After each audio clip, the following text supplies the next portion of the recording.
Bro! Oh, shit. Well, anyways, iOS 14's out! Oh, really? Yeah! Well, it's probably like, you know, one new wallpaper or something. Nah, man! We got widgets! What? And picture-in-picture. Oh, my! And the call screen smaller. Oh, my God! Yes! Oh, but the external links still don't direct you to their native apps. Ah, fuck! So WWDC just wrapped up, and what an event it was. Not only were Craig's eyebrows just on fleek throughout the whole thing, but we got some major announcements, beginning with iOS 14. Because pretty much everything I asked in my wish list has actually made it. For example, widgets, check. Picture-in-picture, check. What about that, you know, smaller core screen UI I've been asking for years now? Boom! We got that too. And the good news doesn't end there, because the Today View has also seen a major revamp with the resizable widgets, but also there's now an app library for you to tuck away the unnecessary apps just cluttering up your home screen. Siri is now smarter than before too. In fact, it has 30 times the knowledge it had 3 years ago, which I had to put to the test, of course. What day is it today?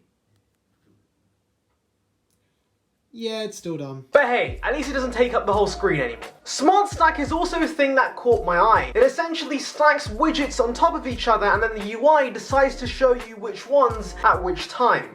That's pretty nifty. The digital car key feature also seems pretty convenient, especially if it becomes a standard across the car industry. But at the same time, what happens if your phone dies? Are you just locked out of your car?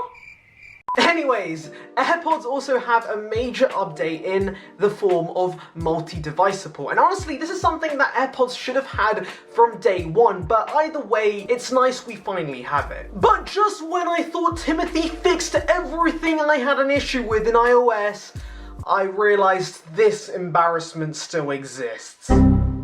I guess I'll cut them some slack though, because they did give us widgets this year, but either way, okay, you guys at Apple need to hop on that ASAP for iOS 15. In terms of iPadOS upgrades that stood out to me, there's not much. I mean, I guess the scribble feature where handwriting turns into text is pretty cool, but we didn't get pro apps, and also, for some reason, the widgets on iPadOS are restricted to just the Today View, so unlike on iOS, you can't put them anywhere you like. Moving on to watchOS 7, this has to be hands down one of my favourite features from the whole event.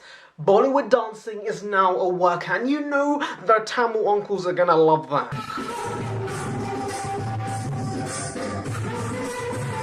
Anyways, moving on. Let's talk about the most exciting update from this event, macOS 11 Big Sur. Sorry, I meant Big Sur, Big Sur.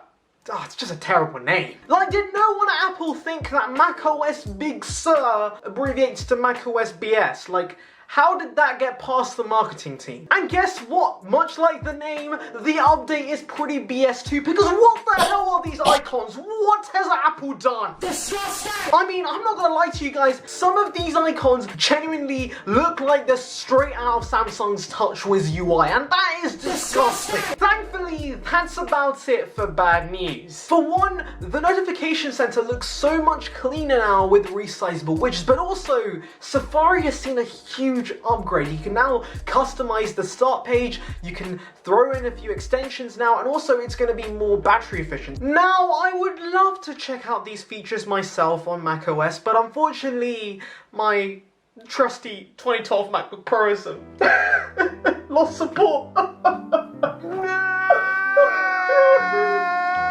But that has moved me on to the next point, and that is that Apple is now bringing Macs with Apple Silicon. In case you're out of the loop, this is humongous news for the Mac, because Apple has already established their dominance in making awesome ARM chips for the iPhone and the iPad with, you know, great power and great efficiency. And so to bring all that amazingness into the Mac, yeah, it's just going to be perfection at its finest. Now, Apple has detailed how this transition from Intel Macs to ARM Macs is going to happen, and basically they've given developers a bunch of apps like Universal 2 and Rosetta 2 to make the transition from x86 to ARM much easier. But it also seems that Apple has already worked with a bunch of software developers like Microsoft and Adobe to get their legacy apps like Photoshop and Word onto ARM from day one. Not to mention, Apple's own suite of Pro apps will also be ready for ARM Macs on day one, which is quite impressive. And what's even better is that good old Timothy has already told us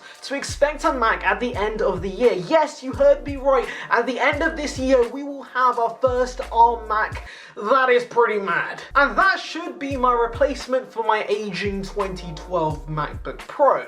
As long as it isn't like $2,000. Please, don't make it $2,000, I beg you, Apple. Anyways, if you've made it this far into the video, welcome back to the word at the end thingy where I tell you to put a word in the comments below if you've made it this far. And today's word of the day is fan, because I am very hot right now and I'd love some refreshing air on my face.